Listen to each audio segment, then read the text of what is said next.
insanely inspiring story of how you got to where you are. It only took about 12 years to pull, the best parts and make it sound great. So. You have figured out a formula to make it more data-driven decision of which clients you take on. Today, we're joined by a true visionary, Paul Jarrett, co-founder and CEO of Bulu. From pioneering the subscription box market to revolutionizing e-commerce logistics, Paul's expertise has powered brands like Disney, GNC, and BuzzFeed. With over 20 years of experience handling consumer packaged goods, Paul is reshaping how brands ship, scale, and succeed. Always focusing on solving a hard problem for somebody is really where defines the pivot. And that comes from just talking to potential clients. And the entrepreneur these days, when they get started, they have to wear 20 hats. They have to be the marketing genius, the operating genius, the logistic guy, the finance guy, and all that. Like, how do you make it work between... All right, my good folks out there, welcome. Hi, my name is Alan, CEO of FreeCashflow.io, and welcome to Profit Powerhouse, the podcast where we sit down with inspiring entrepreneurs to uncover the secret behind their success. We're here to learn what drives their growth, the challenges they overcome, and how they master their finances. Our goal, to help you achieve the same success while maximizing your profit. Let's dive in. Today, we have on our show, founder and CEO, Paul Jarrett. Paul, how are you doing? I'm doing fantastic, Alan. How are you doing, man? I'm doing great. Paul Jarrett is a Midwestern logistic entrepreneur with an inside scoop for outsiders. Born in a Nebraska trailer park, man, we got to go into that. Honing team skills on the field and working from New York City all the way to San Francisco, Paul has earned a rare perspective by doing it all. From launch scale to optimization, Paul's honest and authentic take on no-cost business has attracted giants like American Express, BuzzFeed, Clorox, and Disney. Wow, these are some big names you're throwing out here, Paul. To ship through his company as CEO and co-founder of Bulu Group, now his goal is simple: to even the playing field in logistics for all brands to be able to compete. How is anyone else going to compete with that intro, Paul? That's what I want to know. Well, it only took about 12 years to pull, the best parts and make it sound great. So you get to delete all the bad horror stories and just put your best foot forward for bios. So no, that's as impressive as it come by, Paul. Yeah. Can you share a little bit more about your background and really what inspired you to start your company? Absolutely. Well, I always say, I should say, if you're from the mobile home court, you don't say trailer park, you say mobile home court. But in my bio, I say trailer park just because that's where most people kind of, they know. So for all my fellow mobile home court, I'm not trashing it. But no, I grew up in a trailer park in Nebraska. And, I would say I was just one of those kids that, didn't have anything, didn't have shoes, didn't have, went to bed hungry more than a handful of times. And it just was one of those things that really drove me to, first off, my ticket that I thought was out was going to be sports. So I did play college football and I went that route. But over time, I just learned that if I wanted those Jordans, right, if I wanted different things, I had to go out and I had to hustle, right? And, started off by I would get stuff from the local flea market, or do you remember those old, when you used to buy a CD and you'd get like 10 of them for free or whatever? Yeah, CDs. Yeah. Wow. So I used to hustle those and make a ton of money off of those. And my whole life, whether it was eBay or any sort of hustle like that, that's kind of what the path was. But finally, getting through college, getting through the scholarship, going that route, I decided that I was going to become like an advertising agency executive. So my wife and I we worked in New York City, we worked in San Francisco, we worked on some massive brands. And I'd say the big learning from that is, I don't care if it's a boardroom in, Lincoln, Nebraska or New York City. Everybody's just kind of in those rooms trying to solve problems. And I think really the facade of big brands thinking that there were people that were light years ahead or super intelligent or what, I found it's much the opposite many times, right? And so, we did that and we kind of got tired of making other people money. And we thought, man, if we're going to be going to work from 9 a.m. till 11 p.m. in New York City, working around the clock, and you kind of look around the ad agency and you go, there's not a lot of people at the top that make it a long career. And we don't have a piece of this pie for ourselves. Like, let's figure out something, maybe we start our own agency. And that was always the talk with Stephanie, my wife, and I. And one day we were running a half marathon. Nice. And towards the end is in San Francisco. And we got a whole bunch of free samples, and my kind of trailer park light bulb went off. Man, I can do something with these. Here they are giving me like gallons of milk and pairs of shoes, and it's just all this value. And I'm like, man, we got to enter more races and get more free stuff. Right? Given we didn't need the money at the time, but it's just when you're hardwired that way and you see things of value, not collecting value, it's almost like you can't not but think about that. And I kind of joke and say, it's the first time that after running for a half marathon that I sat down, and my wife and I were just talking about, like, man, wouldn't it be interesting to give these samples out and just get an email back or just something, right? And so we're kind of just like toying around and Googling, and we stumbled upon this company called Birchbox that was doing yes, makeup samples for $10 a month. Yeah, they're huge. That's crazy that people are actually paying for samples, but also it kind of makes sense.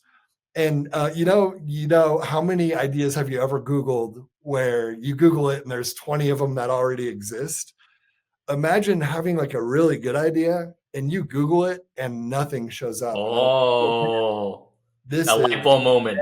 Yeah. And I thought, I know vitamins and supplements are a fast follower to makeup and beauty. So whatever's popular in makeup and beauty, whether it's like vitamin D or E or whatever it is, usually a year or two after that, it happens in the vitamin and supplement world. So I was like, hey, let's create this Bulu box, which is 4 to 5 premium vitamin supplement samples, sell it for $10 a month, get people to come back and buy on our website. So that's how we actually started. We raised 2 rounds of venture capital. It's about $5.5 million. I would tell people, it was Nebraskans working with fellow venture capital Nebraskans. And, nice. we needed to like raise 30 million, not like 5 million, right? But, we grew to about 60,000 subscribers monthly paying for this box. And, is one of the things, I don't know, forgive me if your viewers don't know, but with venture capital, it's all about the growth, not necessarily about the profit. So we're just growing as fast as we can. And frankly, like the money wasn't there. So we kind of took a big step back and said, okay, we've been doing this for years and years. In between, we kind of built and sold the software. So we had a little bit of cash. And we said, what is the thing that we should do to grow the company? And we thought, let's make these subscription boxes for big brands. So then we did that for a while, and which was amazing because everybody says, how do you work with Disney? The truth is I picked up the phone and I called them. How do you work with Clorox? I picked up the phone. Like all of those brands, people think we did something like marketing wise or something phenomenal.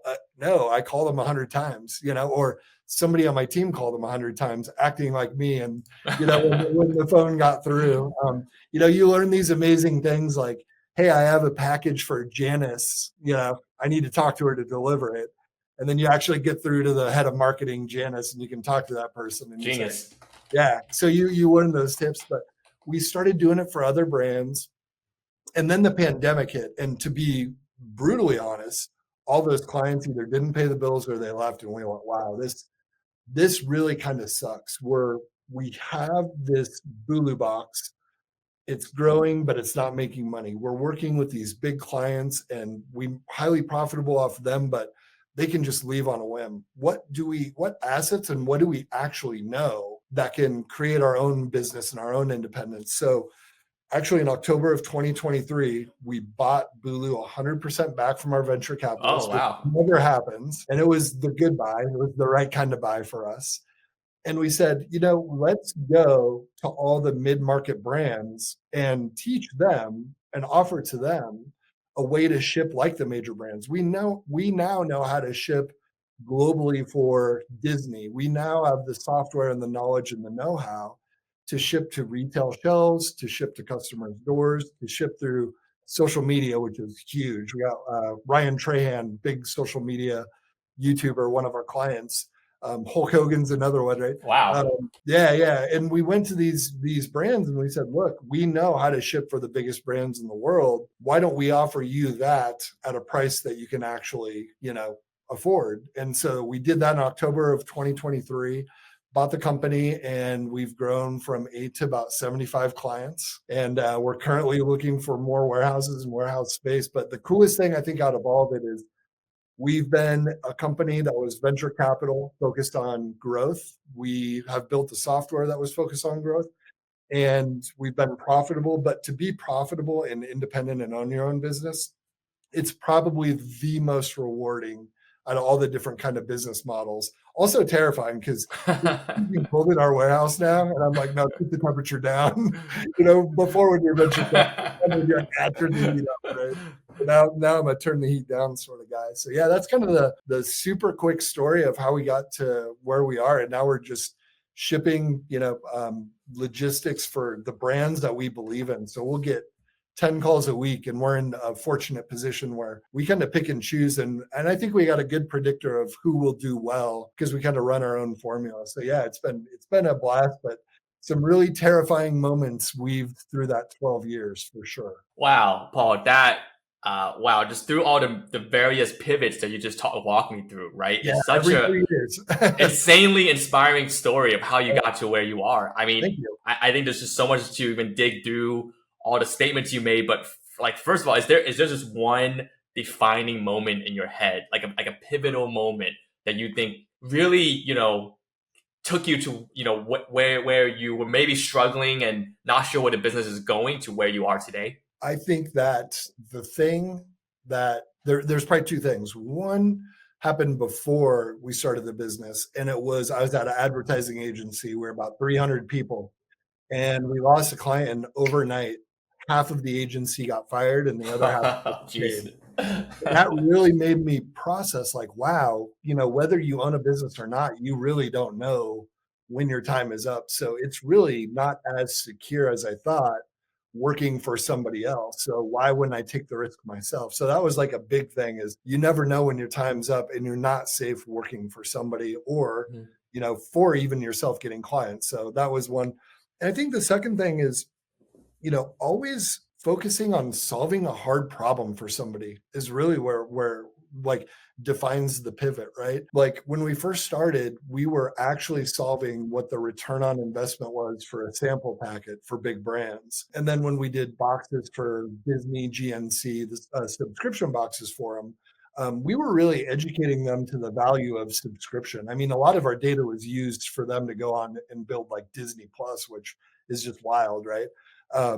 And then, now a lot of brands can't actually afford to ship through e-commerce and directly to retail stores, and going like, wait a minute, we can be a facility that ships to stores, to customers' homes, and can handle social media sales and ship to those. That's crazy that people aren't solving that problem, and we're one of the first. So I think always focusing, and that comes from just talking to potential clients, like obsessively calling, asking, and things are going so well now for us that I even have this like itch to I got to talk to 200 of my customers and find out what the next problem is, just in case. But I think those two things really shaped the way that we operate. That's awesome, Paul. Can you talk to me about what does it feel like to be, at first VC owned, if you will, versus now being independent? Yeah. So I would say when you're VC owned, or when you have handlers, it feels like you're almost second guessing everything. And, even if you don't feel like you have to run it up the ladder, there is a level of you that feels like you have to run it up the ladder, right? And I would say that, for me, and I think it's probably different for everybody, there's a lot of things that I wasn't as cautious with, but they were smaller decisions. But the bigger decisions, I think we were hyper cautious with. And now, like the independence that we have, I would say what really happens in a room now is we just get to decisions exponentially faster, because we aren't saying, oh, let's wait till the quarterly meeting, or let's wait till our monthly, like we got to write a monthly report. Oh, thank the heavens if I never have to write another one. I mean, that alone. But you start calculating your time and you go, all of this time that was used just taking up brain space of thinking about your quote unquote handlers, right?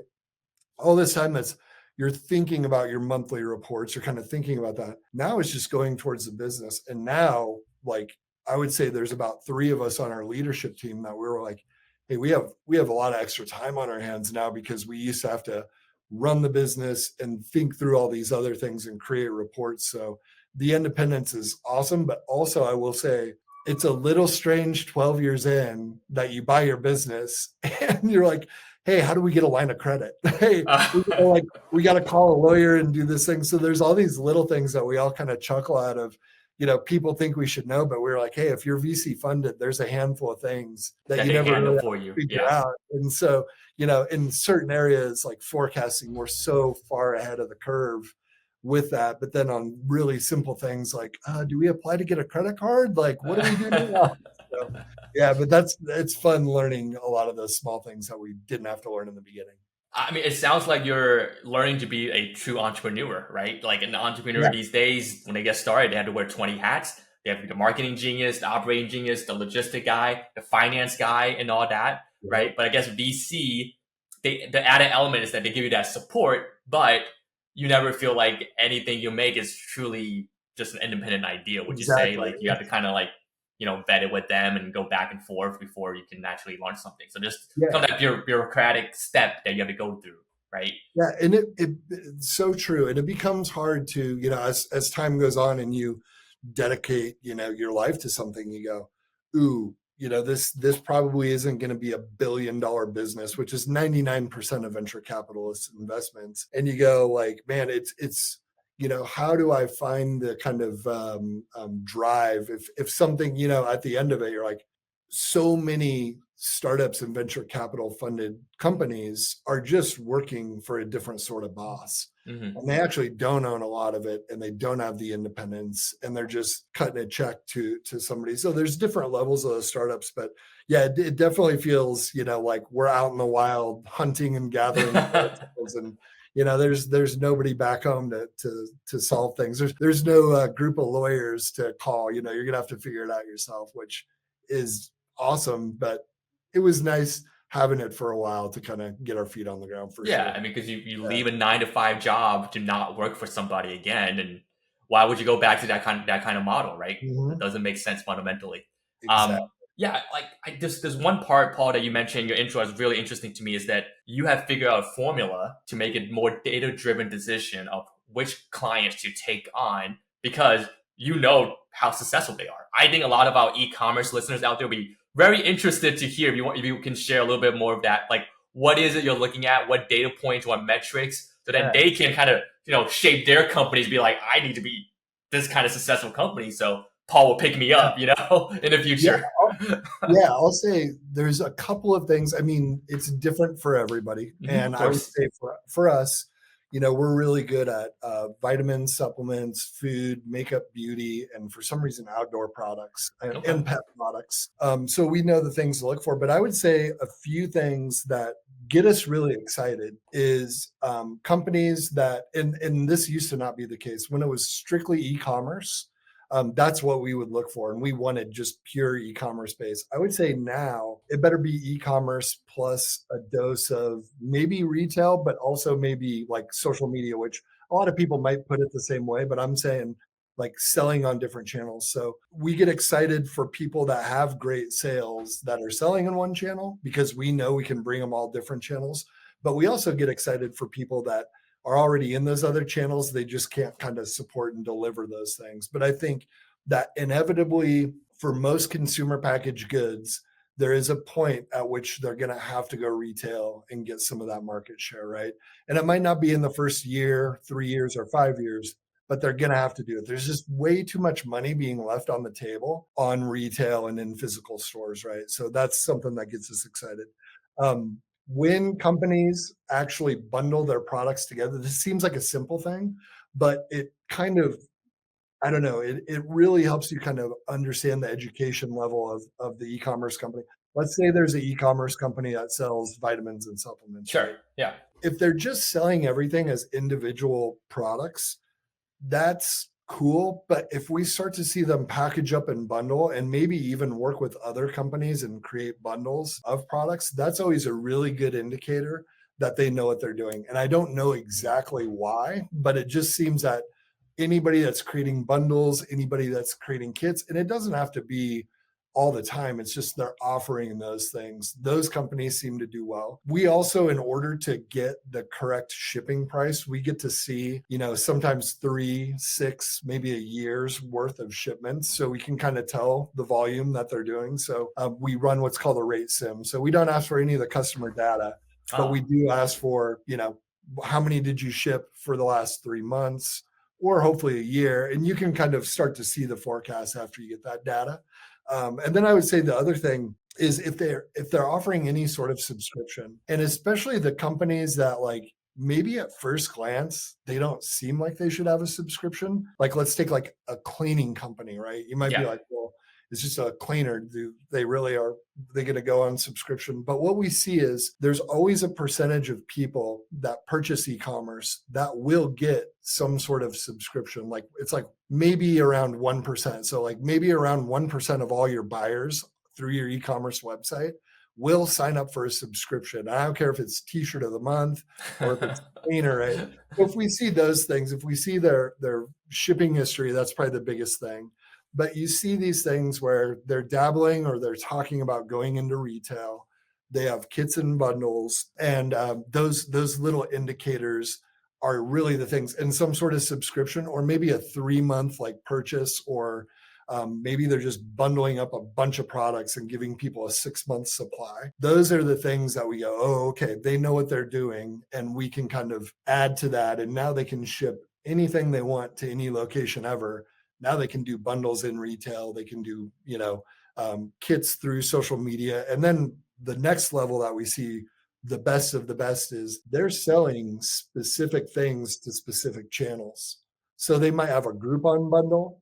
They might have like a GNC bundle. They might have a Walmart bundle, a Walmart online or offline. And then their e-commerce website has different offerings into different channels. That's when I'll fly out to go meet those companies, because you can tell they've done enough A/B testing where they realize different channels, people want different things. And those are the ones where you go, oh, lights out, do whatever it takes to get those clients.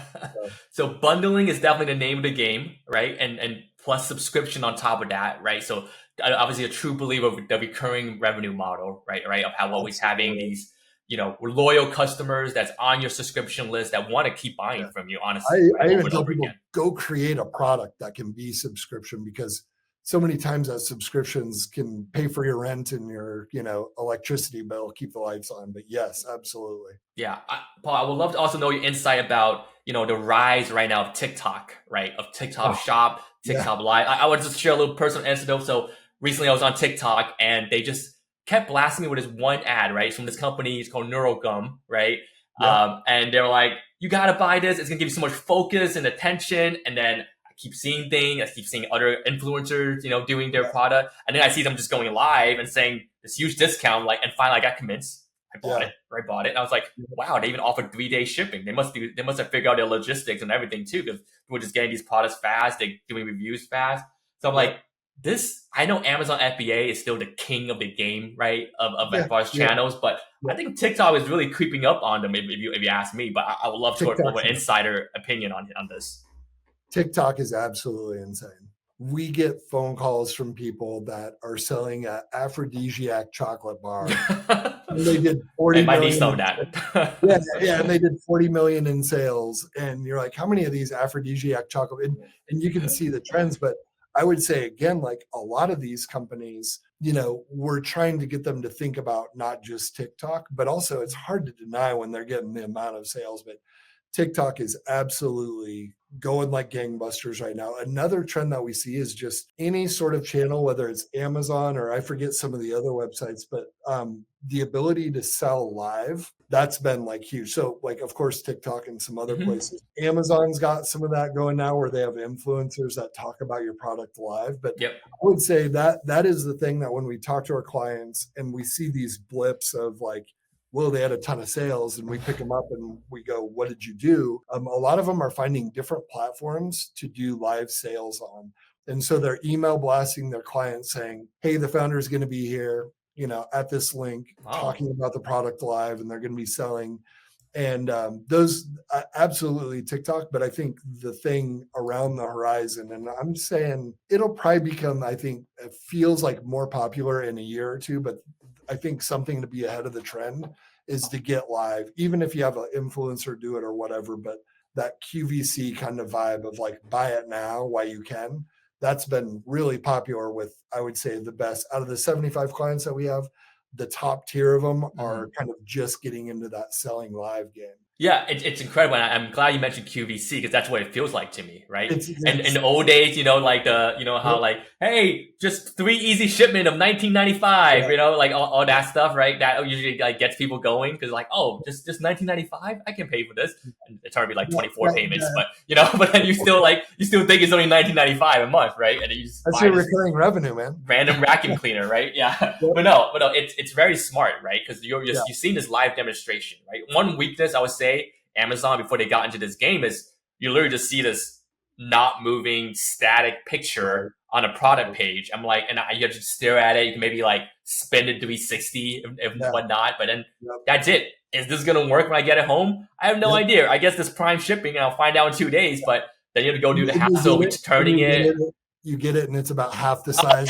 Yes, that has happened to me too. Like I'm an avid prime buying family. But with TikTok now, what I'm seeing myself doing, I'm not sure if you see this trend, Paul, is I would see things on TikTok and I used to have a distrust of TikTok, right? Because to me, TikTok is associated with China and I'm like, is this going to take me like 20 days to ship to me? Like I don't want to wait 20 days to get my gum.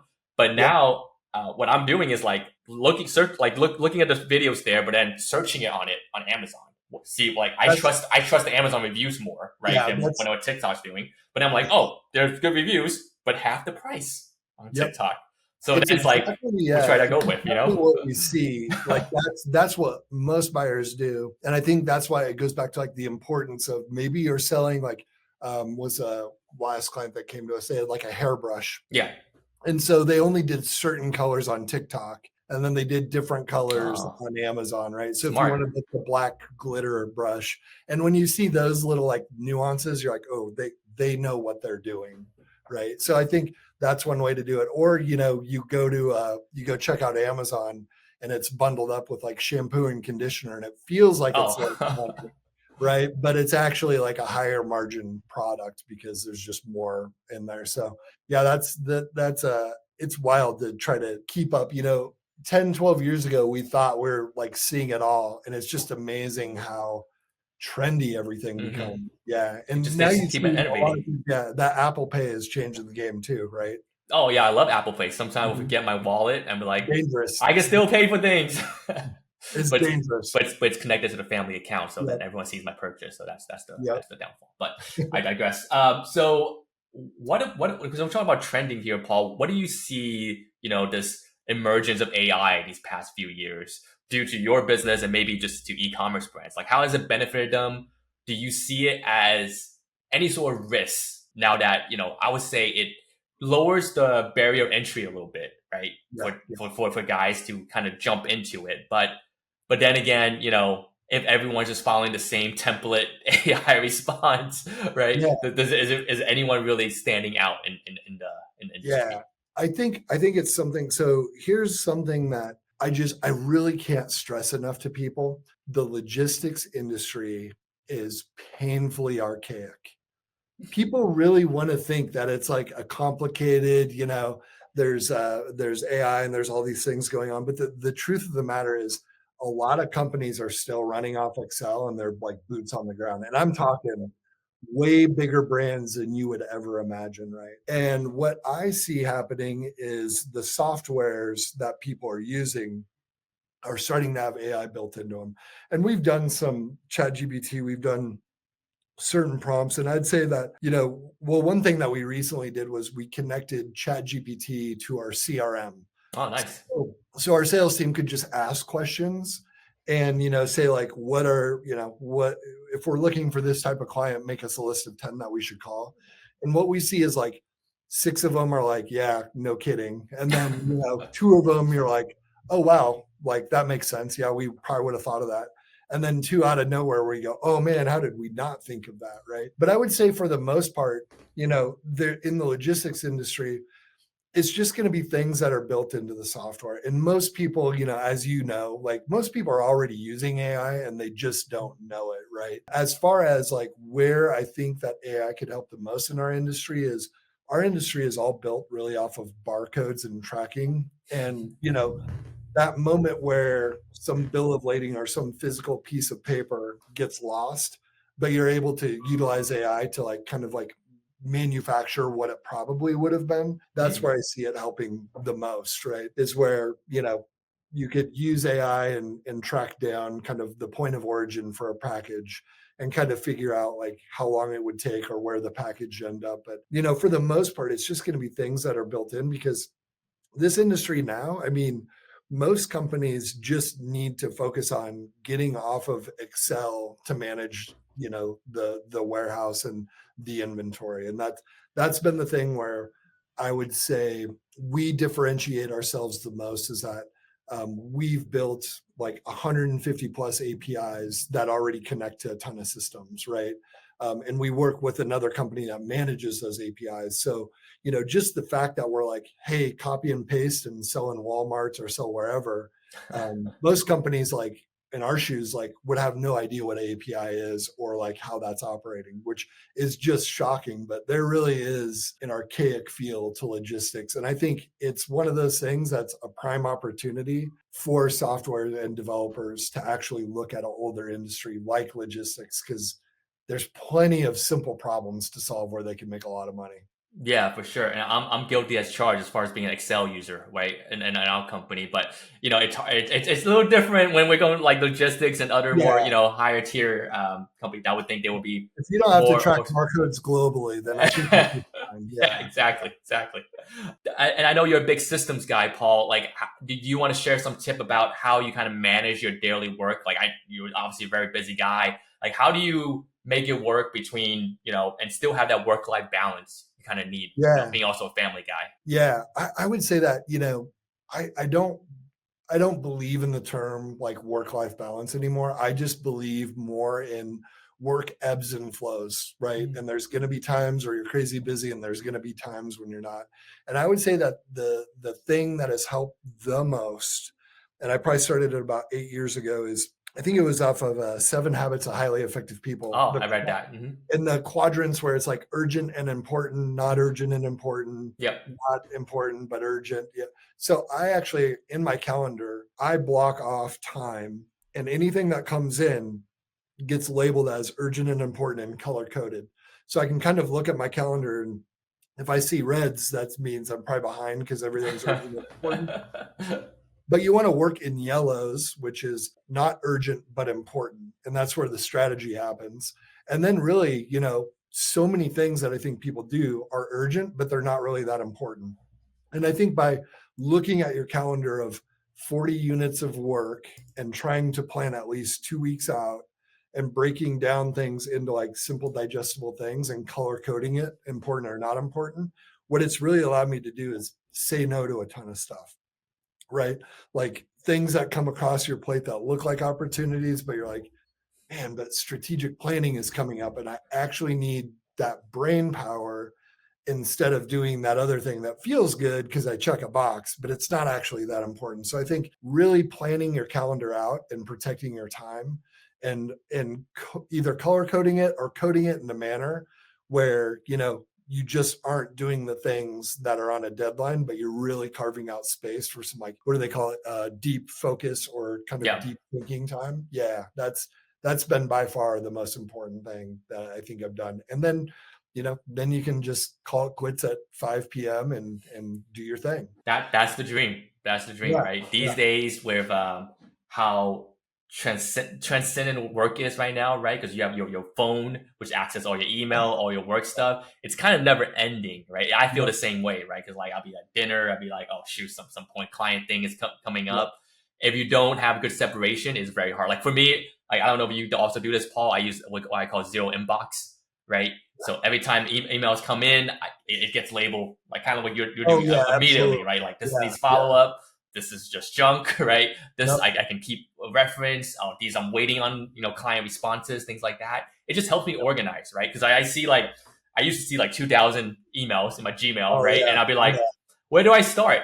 Right. And Yeah. where do I finish? And in your brain, it just feels endless, right? Now I see zero, but now I see like everything is labeled. So I know what's scheduled for, kind of like what you're doing, but you're at a much higher advanced level that I need to adapt here. I actually tag the emails in the same way as I do my calendar, urgent and important. And Nice. I would say also, since my co-founder, co-owner is my wife, I would say that, you know, we've found that we almost always have to have an executive assistant. So I trust me, kid from the trailer park, never thought that I would have an executive assistant. It's hard for me to ask people to do stuff, right?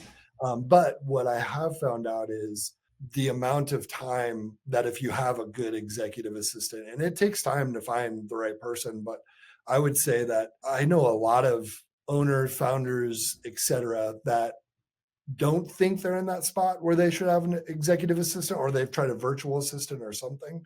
But I think a lot of people, if you have the right person and you can kind of train them on that, that's been probably the other massive thing, is just having another pair of eyes that's a filter to go through everything. And what's cool is after time, you know, my executive assistant would probably make a lot better business decisions than I would. So many times I'm going like, I don't know, you read everything. Like, you tell me, Jenna, like, what should I be doing? And I do feel like executive assistant is almost training grounds for C-suite, because they just see everything. So that's been another, I don't want to say hack, but something that, you know, when I don't have an executive assistant, like, I really struggle to keep up with things, for sure. That's a great experiment, Paul. You know, there's this huge debate that the VA industry, right, the virtual assistant industry, is going to be the first to go when AI takes another step up, right, this year. Right. So you're like, hey, I still need Jenna. Jenna cannot be replaced by some AI agent out there. Right. I've always had to have a physical person around, because it's like, you know, there's a lot of personal things that they'll do as well. So I've never had success with the online stuff. So yeah, but it's hard to find. But when you find the right fit, and it's got to be somebody that's kind of like built in that mindset. But yeah, EAs can be a game changer for sure. Of course. 30 seconds. Do you recommend for founders out there to be able to take their co-founders home at the end of the night? Kind of like your setup.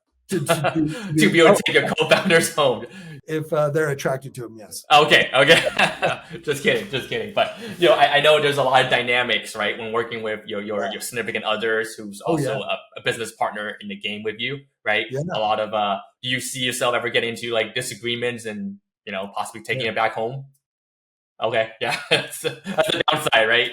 Yeah, well, I think anybody that says that they don't, they're just lying. But I would say this: we started our careers before we founded somewhere. We were working together in another capacity, and I would say when we are synced up and on the same page, and when things are going well, it's just like a flywheel, right? But the moment that we aren't on the same page and we're almost not making the same decisions, and we like look at each other, go like, it's almost like an indicator that we got to hit stop and like really get on like the same strategy or strategic planning is needed. So I kind of tell people, I'm like, hey, when you take the time and when you nurture that relationship and when you get on the same page, it's multiplies exponentially. But when it doesn't, it is super detrimental, and the whole team around you can feel it. So when it's great, it's great. When it's bad, it's bad. And I think that the thing that we've just learned is to be able to just go to bed and be like, I'm mad at you. I hope I'm not mad at you tomorrow, right?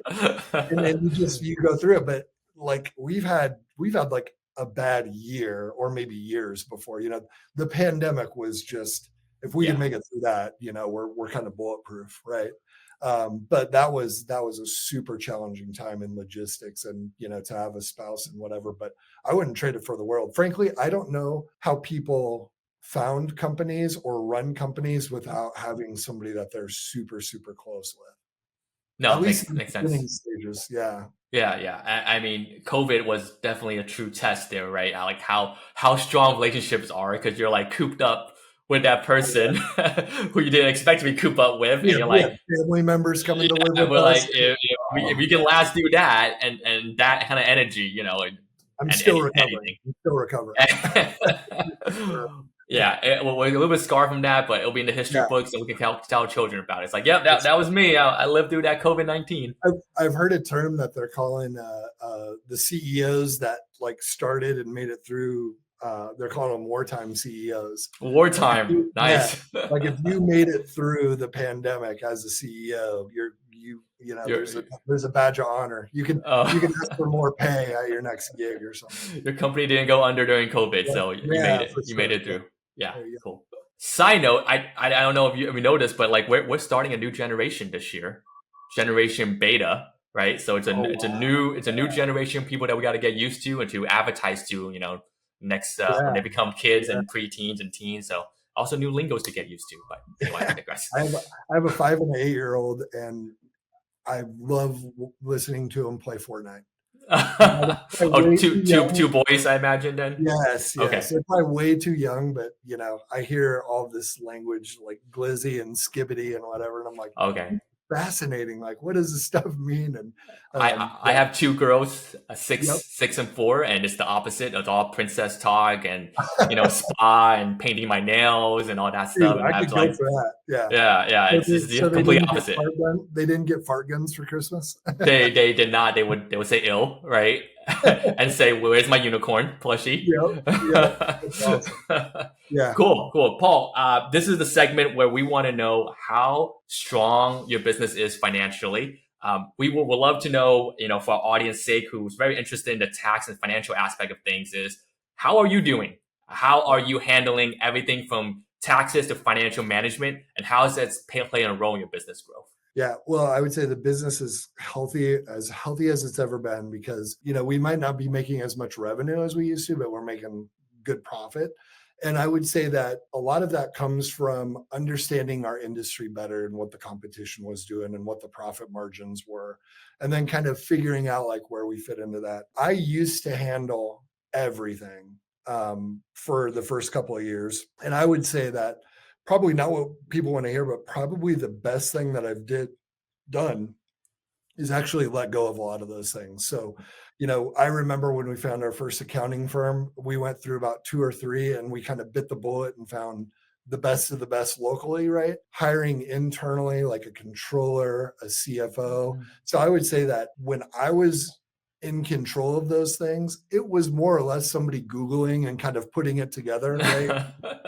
Yeah. But the one thing that we did figure out is I'll forever remember that my wife this would be 8 years ago. My wife was in the hospital having our first kid. Okay. And we had, I think, $300,000 left in the bank, which would have covered us for like a month and a half of burn. Right. And there was a CFO who we were interviewing, and I just went to him and I said, "Look, you got the books. You tell me if we can hire you." And he said, "Well, I think that, there's a few basic things, like you got to take money faster, you got to pay out slower, right?" He's like, "We got to adjust these things. There's a few things with the state where you can get credit." And he said, "I'll tell you what, you give me 3 to 6 months. And if I don't get you to where you need to be," he's like, "I'll fire myself." And it was like, pretty much we were handing over the business and the last bit of cash over to this person.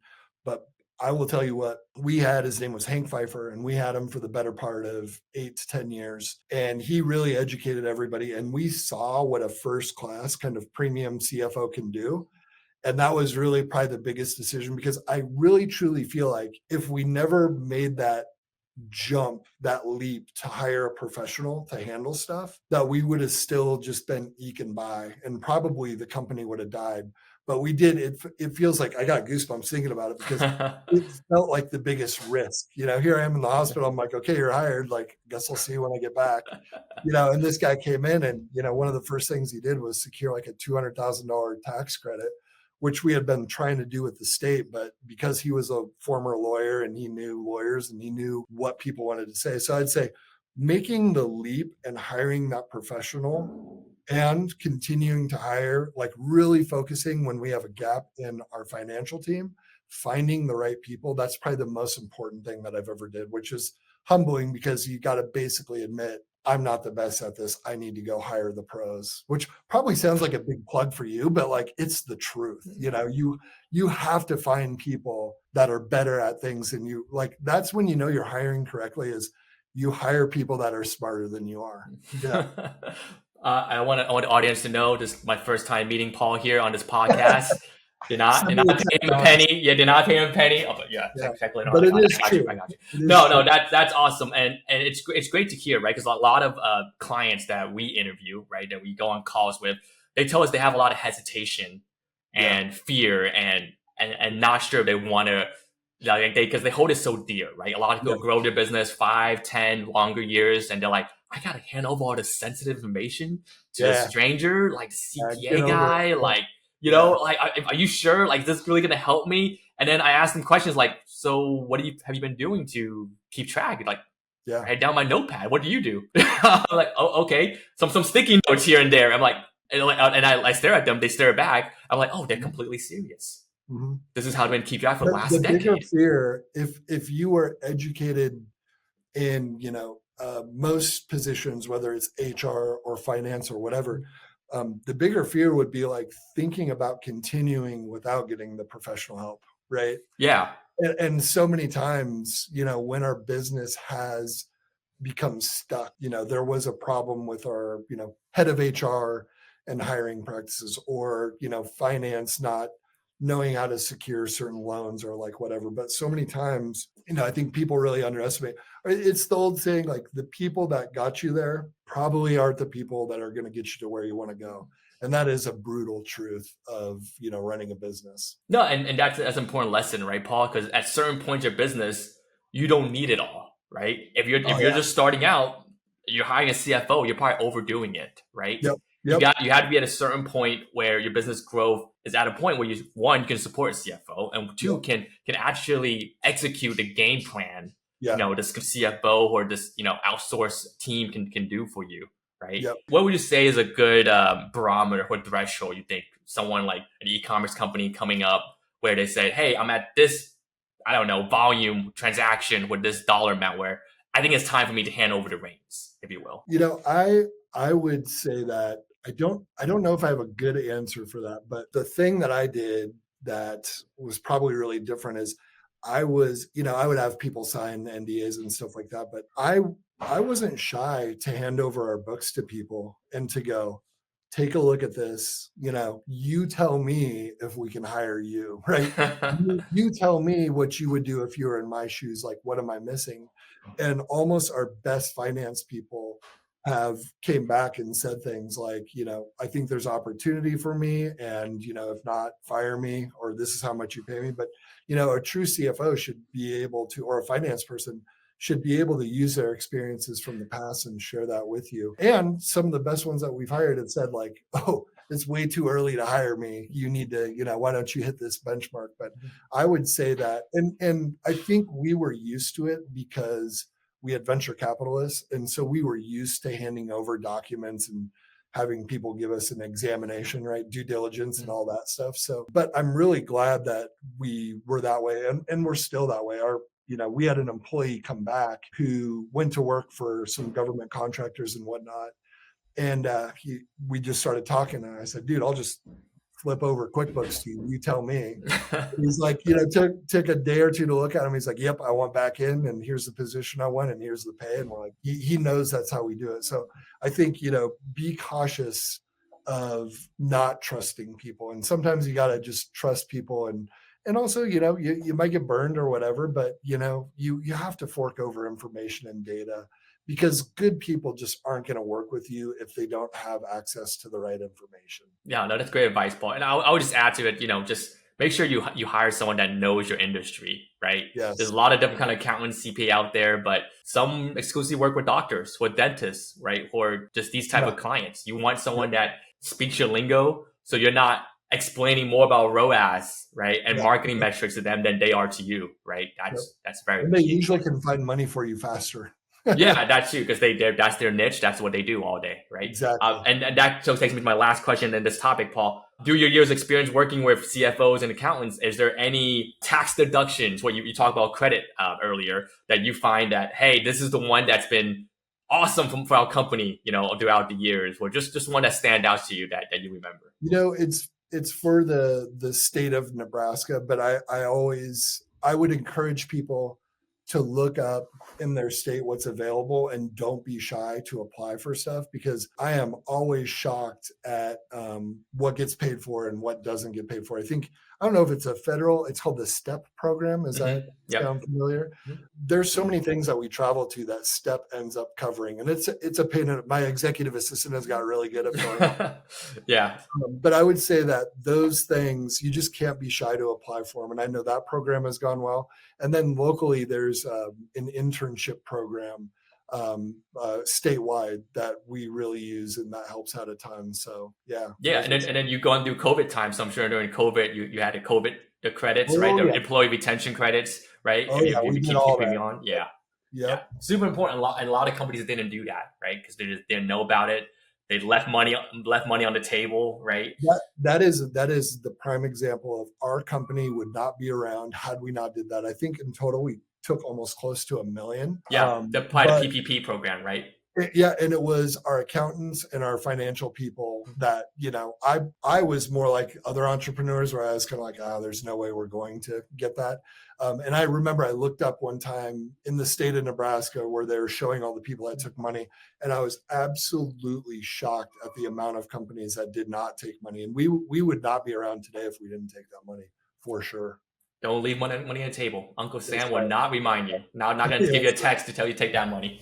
So true. Great. Thanks so much for sharing that insight with us, Paul. Yeah. Paul, looking ahead, what's next for you and your business? What can we expect to see from Bulu in the next 3 to 5 years? Yeah. So we definitely want to expand, currently providing fulfillment services, logistics to brands. But I also think that, we see gaps in the marketplace for consumer packaged goods where you go, why doesn't this thing exist? So I kind of, I'm kind of just teetering a little bit. We've created our own consumer packaged goods, but I'll just say that the breakfast aisle is very lacking. Breakfast aisle. So we're talking cereal, or we're talking like those nutritional bars? We're talking more like muffins, pancakes, kind of that sort of thing. And when you kind of see all of the brands that sell like we do, and you go, oh my gosh, why is there not this thing in the marketplace that exists? We're going to probably take the next year or two to just slowly kind of research that, and even just go to stores and ask around. And so I wouldn't be surprised if you saw us kind of creating some consumer packaged goods, or frankly acquiring some of the brands where we just know if we bought a few companies and could save that shipping margin for them, like they'd be much more profitable. So we are definitely looking at boring stuff. I love breakfast. I don't consider that boring, but so we should consider you guys the power behind the throne for some of these breakfast brands that will come out in the next few years. Yeah, it might be us. Okay. Yeah. I'll look for you guys in the Target and Walmart aisle. That's where we'll be at, right? Good deal. I'll let you know. You'll be the first to get one of our products. I will love that. Paul, the final question on our podcast is always the final advice section. It's where we say, if you can give one piece of advice for someone starting the entrepreneurial journey, what would it be? It can be 1, it can be 2, it can be 3 simple steps that says, hey, I know you're stuck. You're not sure if you should start this journey. I know you're scared. You're watching this podcast, you're on your 9-to-5 job, and you're like, can I be Paul in the future? Yeah. What does it take, right? What motivational, or what steps do you guys want these guys out there listening here to take to say, I can do it, I can take that next step and be successful in this world? Be comfortable with being absolutely terrified. It's okay. It's okay. Somebody gave me a poem one time. I think it's called Welcome to the Exclusive Club of Terror. And what I can tell you is, after you take that proverbial leap, after you go through enough things, there's not a lot of things that terrify me anymore, because I've become comfortable with it, of being a little bit, paranoid, a little bit scared, but also I think very close to that kind of scared and terror and whatever lives independence, because it's a little scary to go hunt and to go, kill the animal, bring it home, skin it, feed your family, right? Like kind of to do it all. So I would say that it's normal to feel that little bit of terror, and it's good. And over time, it becomes less loud. Things happen, like you have children, the volume gets turned down. You turn a profit, the volume gets turned down. You hire some good people, the volume gets turned down, right? And so I feel like so many awesome people, the thing that they're actually terrified of is what people will think of them. right? So if they fail, the fear of embarrassment is actually what the terror is, right? But let me tell you, most people admire you for just trying, right?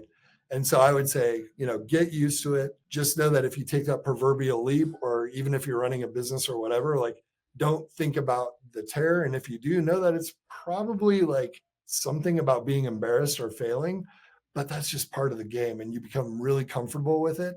And it's probably the most freeing thing that I've ever experienced in my life, is to fail so hard so many times and to live in that terror. And then you go like, holy cow, most people don't care as much about my life as I think they do.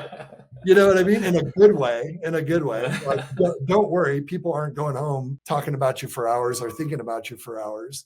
So you might as well just go do the thing. And so, yeah, I'd say be comfortable with it, and just know it's probably the fear of embarrassment that's probably holding you back. And so just go for it. It gets better. I like that. At the end of the day, if it doesn't work out, it makes for a great podcast episode, right? All those failure stories, Amen. right? And Amen. you come join the show, right? Yep. Paul, thank you so much for being on here. Is there one last thing you want to kind of tell the audience who wants to connect with you, or a shout out you want to give? Yeah, I'd say, well, one, thank you, Alan. Also, thank you if you made it this far listening. And if you have, and you want to chat, talk shop, or entrepreneurialism or logistics or whatever, just drop me an email. It's paul@bulugroup.com. Paul, I'll definitely get that in the show note below. Guys, if you want to connect with Paul, you can see the kind of experience he has, all kind of great hunter metaphors that he can give you guys. He's going to be a world of insight on everything from e-commerce to logistics and shipping. So please feel free to connect with Paul. Thank you for being on here and for providing so much value to our listeners out there. Thanks so much, and we hope to see you next time. Thanks, everyone.